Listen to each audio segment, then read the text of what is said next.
विपक्षी नेता किस तरह अपने ही आचरण से अपनी फजीहत कराने में लगे हुए हैं।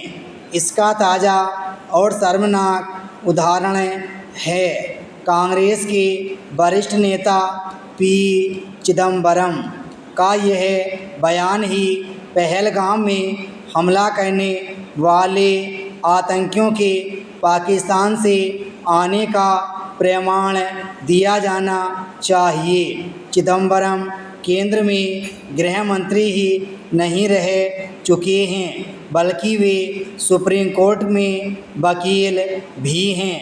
आखिर वे इतना बेतुका बयान कैसे दे सकते हैं?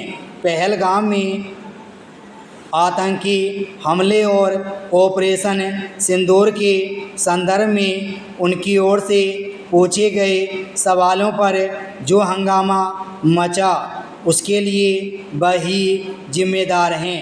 उनकी इस सफाई का कोई मतलब नहीं कि उनके बयान का गलत मतलब निकाला गया।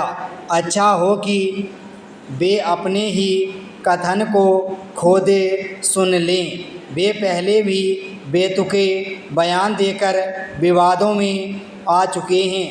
ऐसा लगता है कि बिना विचारे ज़्यादा बोले जाना उनकी आदत है। जो भी हो, चिदम्बरम विपक्ष के एकमात्र ऐसे नेता नहीं जो पहलगाम ऑपरेशन सिंदूर अथवा अन्य विषयों पर पाकिस्तान को रास आने वाले बयान दे चुके हैं।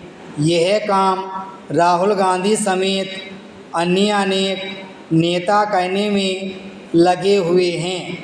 किसी के लिए भी यह समझना कठिन है कि कांग्रेस और कुछ अन्य दलों के नेता अपने बेजा बयानों से यह बताने की कोशिश में क्यों लगे हैं कि पहलगाम में बर्बर आतंकी हमले में पाकिस्तान का कहीं कोई हाथ नहीं। कम से कम कांग्रेस के नेताओं को तो पाकिस्तान की पक्षधरता करने वाले बयान देने में शर्म आनी चाहिए। आखिर वे पाकिस्तान की क्लीन चिट देकर किसे खुश करना चाहते हैं?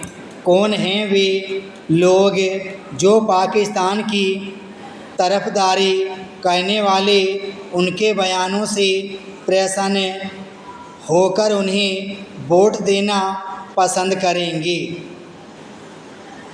कांग्रेस और कुछ अन्य विपक्षी दल यह साबित करने की भी कोशिश कर रहे हैं कि मोदी सरकार पाकिस्तान प्रेरित प्रायोजित आतंकवाद के खिलाफ उतनी सख्ती नहीं जितना उसे होना चाहिए। पाकिस्तान के खिलाफ सख्ती की कोई सीमा नहीं हो सकती, लेकिन सब जानते हैं कि मोदी सरकार के आदेश पर ही भारतीय वायुसेना ने पाकिस्तान के बालाकोट में आतंकियों के अड्डे पर बम बरसाए थे। ऑपरेशन सिंदूर जैसी साहसिक कार्रवाई की चर्चा तो अब भी हो रही है और संसद में भी हो रही है। विपक्ष को संसद में भी फजीहत का ही सामना करना पड़े तो हैरानी नहीं। ऑपरेशन सिंदूर पर संसद में विपक्ष की ओर से जैसे सवाल पूछे जा रहे हैं वे उसकी अपरिपक्वता को ही बयान करते हैं। हमारे संविधान और राष्ट्र निर्माताओं ने कभी सपने में भी नहीं सोचा होगा कि भारत की राजनीति इतनी अधिक सतही होगी।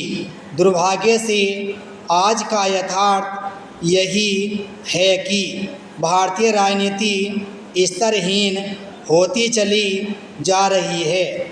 यह संसद में भी देखने को मिल रहा है। विराम स्टॉप।